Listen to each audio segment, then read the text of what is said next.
It's one of the most delightful things I've ever seen. I recently took a trip to the iconic Sennelier art store in Paris. The watercolor and pen sketch you see here is a result of me playing with the art supplies I picked up. And in this video I'll give you some tips on using watercolor with ink pens for creating line and wash artwork. Some of you may know I'm lucky enough to live near Paris in France. The Sennelier art shop can be found at Quai Voltaire on the Rive Gauche in the heart of Paris. It's not a huge art store. A lot of people visit simply for the pleasure of browsing all the amazing colourful art equipment. Imagine being surrounded by an abundance of wonderful coloured pastels, paints, crayons and pigments, and every type of brush and paper imaginable. This is the original Sennelier shop, which was opened by Gustave Sennelier in 1887. This was during the 19th century Impressionist art movement. At first Gustave sold paints by other manufacturers, but then he started producing his own artisanal paints at the back of the store. It's said that artists like Cézanne and Gauguin would go hunting for paints in the neighbourhood, and if an artist couldn't find a particular colour, Gustave would create it for them. The interior of the shop is decorated all in wood and organised like an antique drugstore with oak counters, secret drawers and tall display cases offering a huge choice of art products. How can you resist? I was like a kid in a candy store. Watercolour and pen is a popular mixed media combination, especially for sketching and drawing on the go. This technique is also referred to as line and wash. Line and wash lets you combine the precision of detailed lines with the fluid and spontaneous effects of watercolours. In this video I'd like to share a few tips and common questions about working with watercolours and pens. As usual, you can download a template for painting this project on my website. Follow the link in the description below this video. Watercolours are a perfect way to add colour to line drawings. A common approach is to create a simple outline of the subject in ink without overworking the drawing or adding excessive shading or hatching. Using the pen outline as a guide, colour can be added in a loose way with watercolours. The layer of paint helps add depth and shading to the subject. And the loose brush marks of coloured paint provide a counterbalance to the hard pen lines, creating a lively, illustrative look to this type of artwork. One thing you need to check is that the ink pens you use for this technique are actually waterproof. Look at the label on your pen to see if it says something like permanent or indelible ink.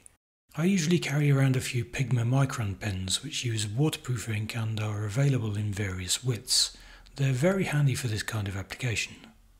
If you're not sure whether your ink is waterproof, you can test your pen on a scrap of paper, then brush over the top with a quick wash of watercolour. Indelible pens dry really quickly, so you shouldn't see any smudging when you add a wet brushstroke. Many beginners ask themselves which to use first, watercolour or pen.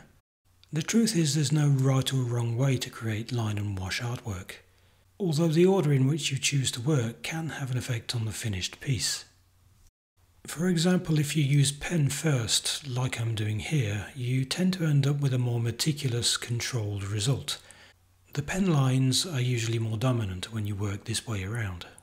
On the other hand, if you apply ink over the top of watercolour, the result can be more energetic. You will be less inclined to draw the entire contour of the subject, and you can just use your pens to add some texture and sharpen up a few details. I did this sketch of the Sennelier shop front from a reference photo. I started with a light pencil sketch of the facade. This doesn't have to be detailed and will serve as a guide for your pen marks. You can always erase the pencil when you've completed the ink version. Whether you choose to add lines before or after, keep in mind that less pen work often produces a better result. You might be tempted to put in more detail than necessary, but remember that you'll also be adding a layer of paint, which itself increases the sense of 3 dimensions. Try not to let your pen lines become too rigid. A lively pen sketch often works better. The danger is that your finished work will look too much like a painting by numbers. When the pen work is finished, add some light washes of colour over the top of the drawing. You don't have to follow the pen outline accurately because the ink outline already defines the edges. Try to use quick, loose brush marks. Let the paint dry and glaze over some more layers to deepen the values where needed or to add some shadows. Whilst shopping at the Sennelier store, I picked up this spiral bound sketchbook. If truth be told, the paper in this sketchbook isn't best suited for watercolour painting. The weight of the paper is only 140 grams or 65 pounds.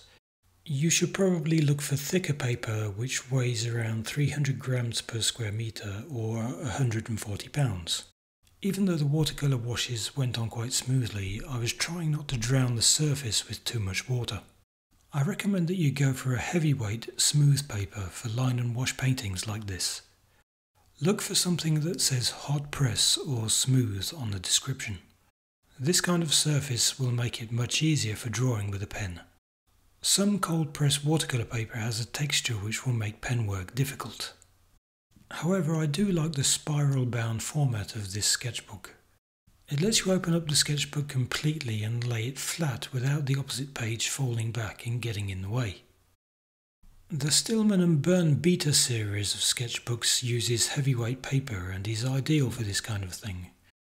The Zeta series is also great for mixed media and it has a slightly smoother paper than the Beta series.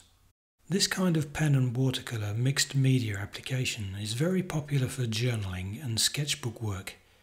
There are a lot of urban sketchers who work almost exclusively like this. Pen and ink can add a dynamic and illustrative style to watercolour paintings. Try experimenting with different amounts of pen work ranging from a few lines to suggest details, up to predominantly ink artwork with a lot of contrasting black shapes and just a few splashes of colour.